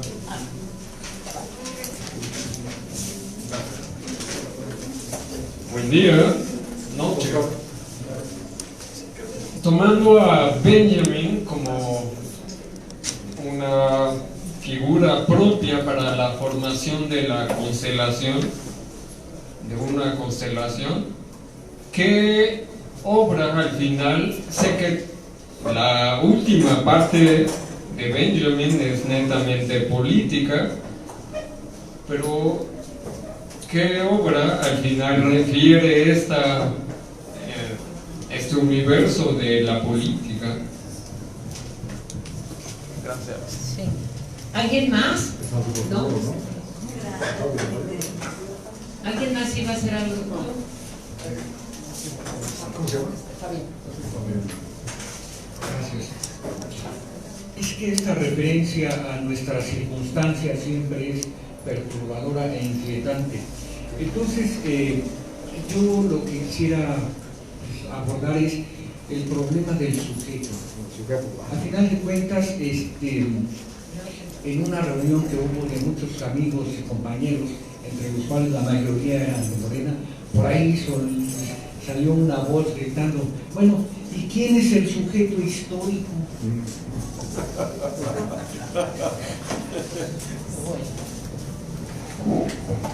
Obvio, tenemos diferentes rutas posibles. Quizá valía la pena tomar primero estos elementos vivos. Gracias a usted por venir, qué sorpresa que somos amigos desde esos viejos tiempos. Con Tere nos comunicamos con frecuencia. Cuando lo de Sinapa creo haberte llamado, igual que a mis cuates, a varios, ¿qué es lo que pasa? Ya me dicen, pasa esto. Hace un año fui a Chilpancingo. Tere me invitó hace un año, de vez en cuando me invita. A pesar de que los peces y los mamíferos no me quieren. No me quieren. ¿Por qué? Porque soy un rezongón que discuto, que critico todo. Y porque pongo en duda la divinidad de Lenin y de Carlos Marx. Porque hasta la fecha nadie me ha probado que Lenin hubiera hecho un milagro, que Carlos Marx se hubiera resucitado. Hasta ahora nadie me ha informado tal cosa.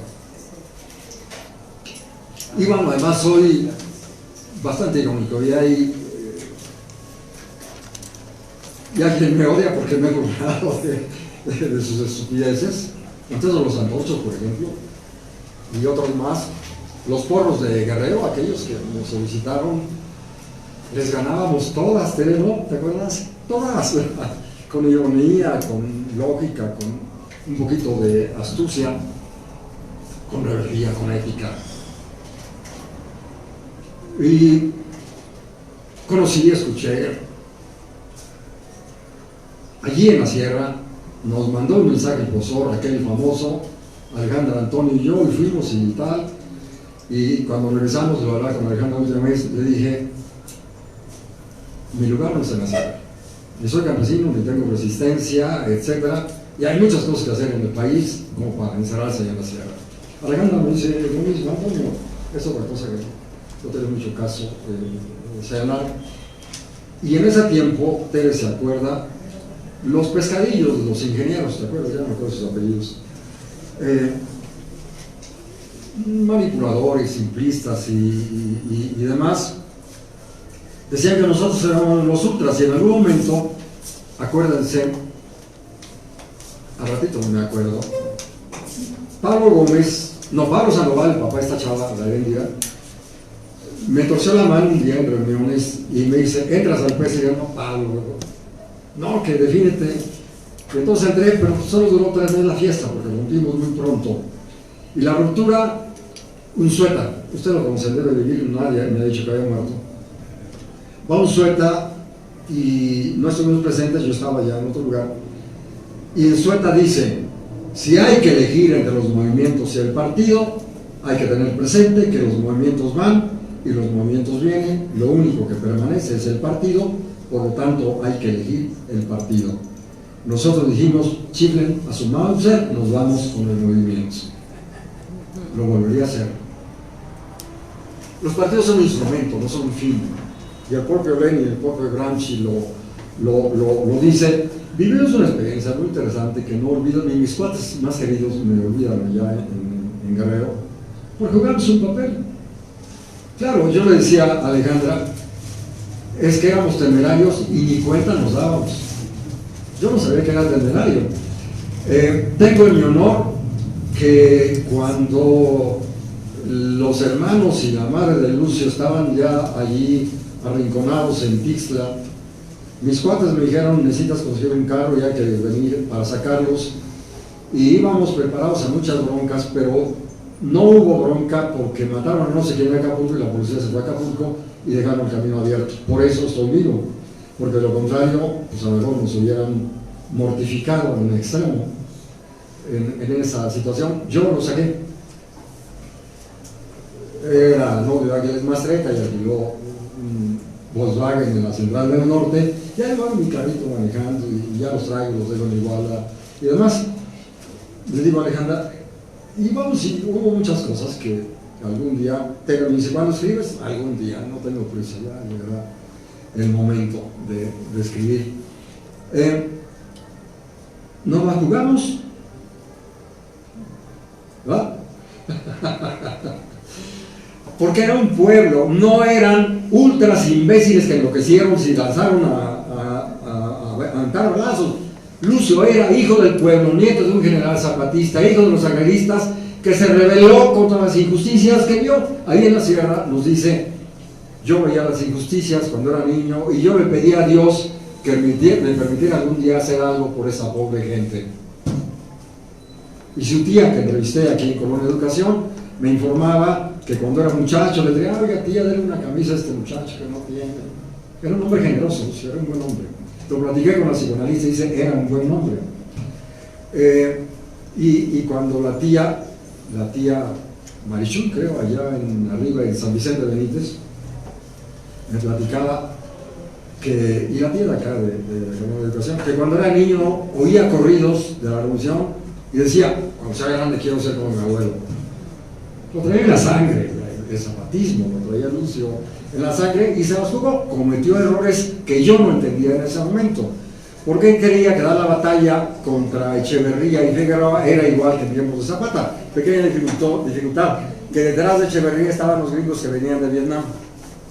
Y tenían ya toda una estrategia que habían aprendido en Vietnam, y con ella, y la tortura y la violencia monstruosa que han escrito los granenses, monstruoso, nada tiene que envidiarle los torturadores mexicanos a los argentinos.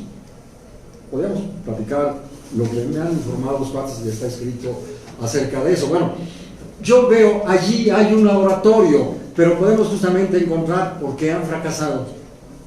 Porque no hay teoría. O la teoría se quedó chiquita. Lenin se queda chiquito. 100 años después, no sigo Lenin. Y entonces, ¿quiénes son los más picudos? No es de gratis. ¿Por qué Gramsci tenía una gran agudeza? Porque tenía detrás de sí siglos de historia de pensamiento, de historia política. Frente a eso estaba, como Maquiavelo, cuando está escribiendo la historia de Roma, pues está escribiendo sobre la historia de su pueblo.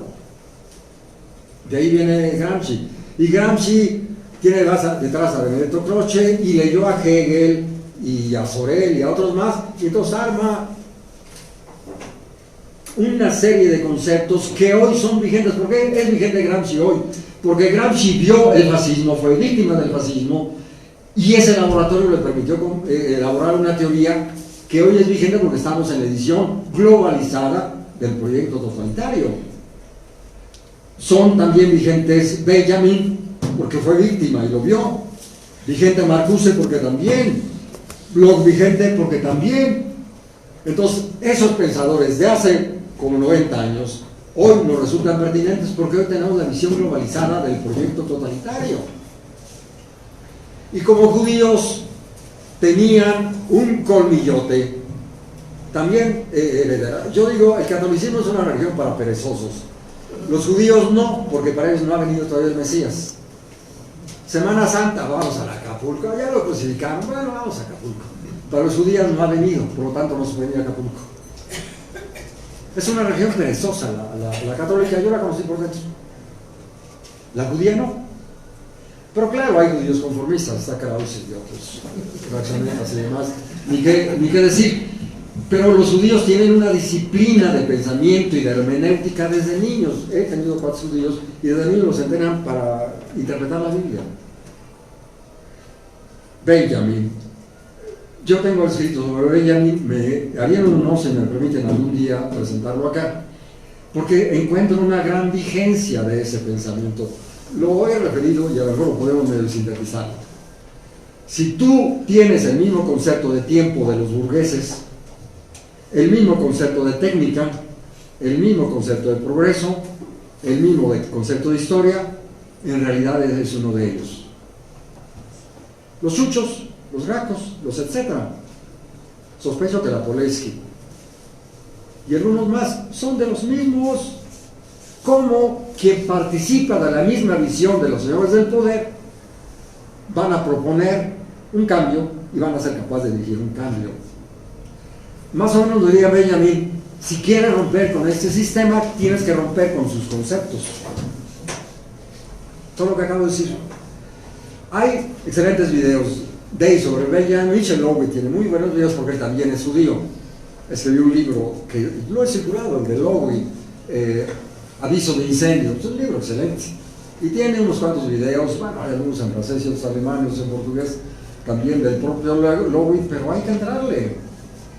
La obra de Benjamin es una herramienta profundísima con un filo que nos permite cortar lo viejo, lo decadente. hacernos una limpia de alma, de cerebro, para barrer lo decadente. Ahí la dejo con Benjamin. Y Bloch, La utopía de la esperanza, ni más ni menos. Es una obra bellísima, El principio de esperanza. Hace poquito encontré, porque había conseguido algún libro de Tamayo y por ahí antiguos alumnos me pidieron en diciembre ir a una reunión con ellos y fui y había un muchacho medio cristiano y dije, a ver qué hay de nuevo para este cuadro. Tamayo. Y me encontré que el tal Tamayo era un muchacho como de nuestra edad, 68 años. Pueblerino como yo. Y pueblerino cristiano como yo. Se va primero al seminario y luego quién sabe por qué rompe. Y luego se va a Madrid, descubre a Mao y se pone a estudiar, se hace maoísta, descubre a Marx, se pone a estudiar, descubre a Bloch y se vuelve brujiano, lo traduce, etc. Y hoy tiene una obra bellísima. Y yo la envié por virtual y hay varios videos de Tamayo. Tamayo nos diría, la teología tiene hoy una gran fuerza. ¿Por qué? Les pondría un ejemplo que a lo mejor ni se lo sospechaba. Guillermo Almeida estudió de muchachito en una escuela cristiana. Y algún día lo he oído porque tenemos una muy buena relación, es mi hermano mayor, se lo digo. Y decía, es que en política hay líneas que no puedes violentar. Y esas son líneas éticas. Pero Guillermo también, adolescente, lo metió en una escuela militarizada. Aprendió estrategia, pero es tan picudo para hablar de cosas de estrategia y de estas cosas y demás. Y lo hizo militancia años y demás, un tipo sumamente inteligente, sumamente culto, Italia, periodismo, ha recorrido el mundo. Él escribió la ley de reforma agraria de Yemen. Tiene tablas el Guillermo, tiene experiencia, conoce historia, etc. Por eso detrás de cada artículo vemos una gran sabiduría de Guillermo. Es un hombre profundamente honesto, íntegro. Bueno, ahí vemos algunas cosas. Entonces, ahí podemos ver cómo, y no es casual. Yo fui guadalupano, yo fui, cuando entré a la prepa, le cumplí a la Guadalupe y fui caminando a la villa, pero ya no soy guadalupano, a esas alturas de la vida. Le debo a los jesuitas muchas cosas, lecciones de coherencia, de consecuencia, de ética. Ellos me abrieron las puertas para la política. Don David Mayarote, aquí, calle Tabasco 200, los jóvenes cristianos tienen que intervenir en la política porque es el bien común, Aristóteles. Y de Chardin y otras cosas más. Don David me abrió eso y nos lanzó a la aventura, y me lancé a la aventura, y en 68 dicen, láncense, y le entramos, y nos transformamos. Entonces, yo también soy esa confluencia del materialismo histórico y el legado de la teología. Pero claro, me han preguntado cuates, ¿y tú qué onda? Y hasta mi hermano, cuando estuve ahí encerrado, me dice, ¿y tú qué eres, ateo? Y dije, estoy en el umbral, soy anticlerical, por razones obvias. Antiteo, no soy antirreligioso. Entonces digo, estoy en el umbral, pero no reniego de las grandes reglas éticas que vienen de cierta corriente, porque Bloch dice, es que en el cristianismo hay dos corrientes, la del poder, Constantino, y la del pueblo, que es Tomás Müntzer, Samuel Ruiz, Raúl Vera, Camilo Torres, y los que andan ahí en Guerrero, cuyos nombres no conozco. ¿Qué nos da el cristianismo? Mística, honestidad, generosidad, que los materialistas no tienen. ¿Me quieren los buenos cuates en Guerrero, Tere? ¿Los buenos cuates me quieren en Guerrero? Mi hermano decía, cuando 35 cartas, cuando tuve esa bronca, dice, ¿tienes muchos amigos? Pues anduve sembrando amistad. Y después sorpresas, Infante y varios. Le digo, este cuate se sacó una carta, somos cuates, ¿por qué? Porque las buenas amistades, como aquello de un amor, Tere, ni se olvida ni se deja. Perdón la interrupción. Me parece muy interesante todo lo que dice usted, y porque me parece interesante me gustaría que si pudiera contestarme la pregunta que le hice. ¿Cómo no? Pero esto un poco para contextualizar, porque tiene que ver con esto, yo diría de manera sencilla, ¿de dónde nos agarramos? ¿Con qué brújula? ¿Con qué orientación? Vamos, yo supe de gente que se fusilaron un proyecto arquitectónico y hicieron otra cosa igual. Y hay arquitectos que imprímenlo, fotocópialo y lo mismo. Pero la política tiene que ser inventiva, creativa. Porque esa realidad nuestra no es ni la de Francia, ni la de Brasil, ni la de Venezuela, ni la de Rusia, ni la de China. Es otra. Y claro, tenemos nuestros padecimientos y enfermedades. Una gran enfermedad se llama purismo infracultural.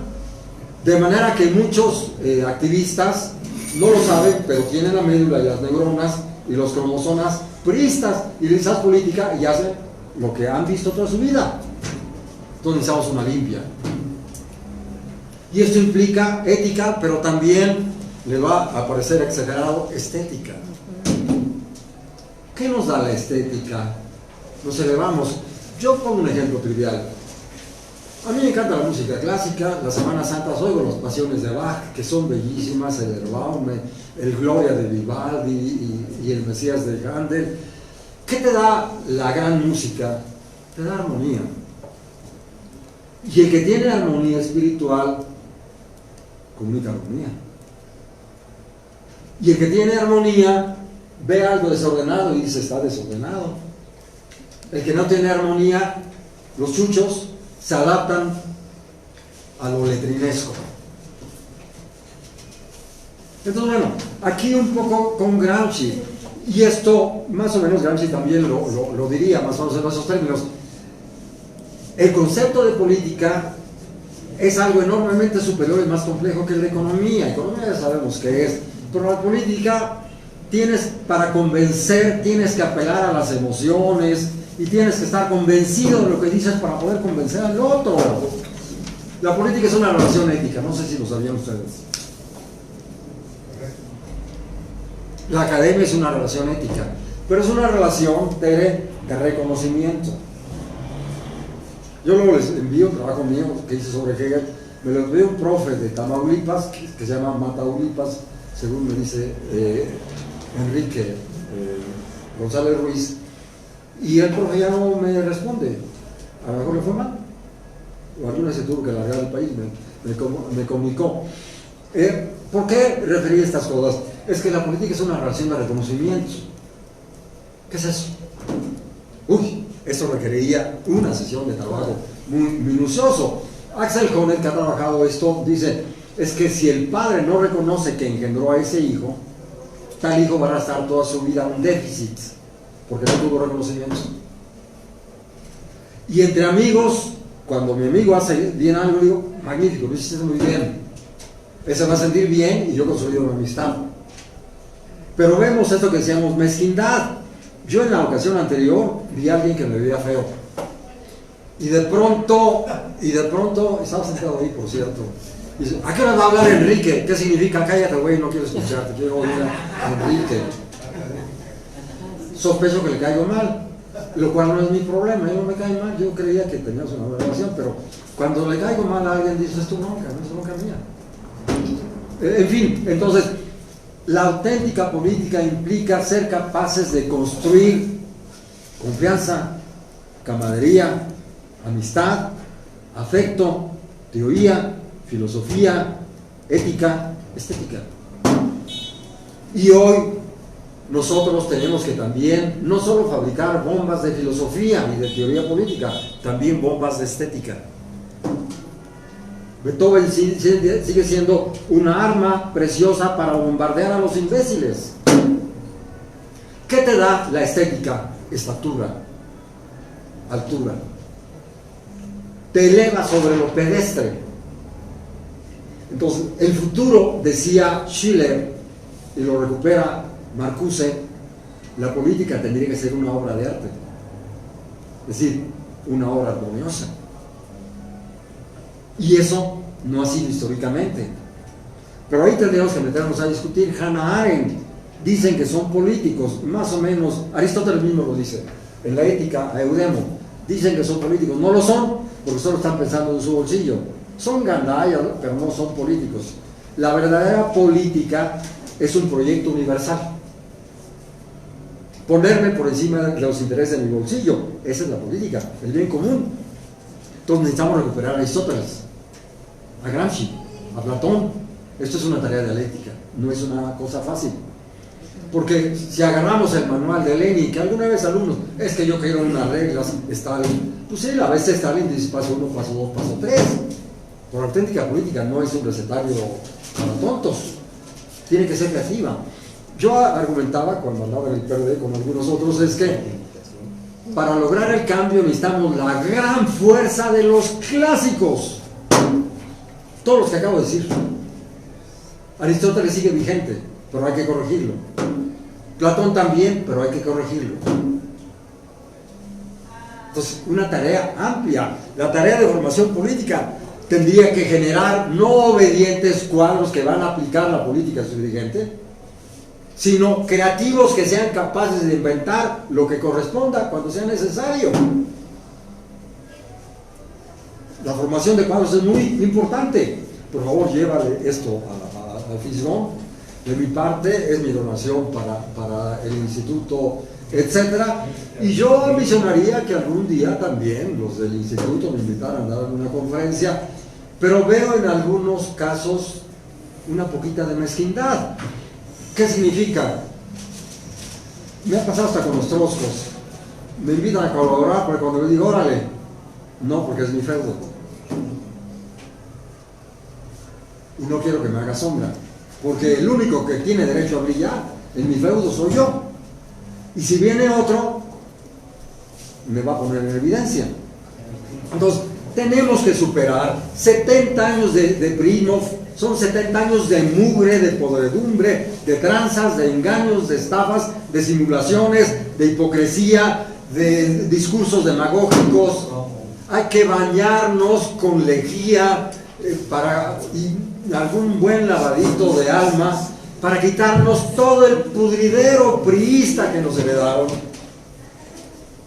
Ya, se acabó el tiempo. Apenas empiezo y entonces la pregunta lo responde a las preguntas para que, porque ya se nos acabó. Víctor. Impulsar la cuarta, ¿cómo? Pues eso que estoy diciendo. Yo les decía, no es broma, por favor, tómame en serio. Hace un año, las damas tienen que crear una estructura de intermediación para buscar a la Müller y decirle, dale un consejo a ese güey, que no haga las cosas así. Ustedes las damas la tienen que buscar. No estoy bromeando.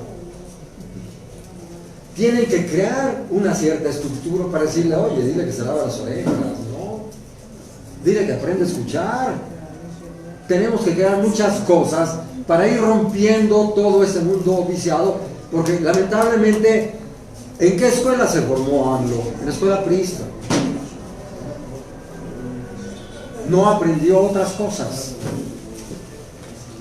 Entonces tenemos que también decirle, oye, tómate un tecito para curarte de estas cosas. Y en algún momento tuve un alumno, Santillana se apellida, en la facultad, en el posgrado, que fue asesor, jefe de asesores de López y Rivas en Tlalpan, y me dice, AMLO es sordo, no escucha.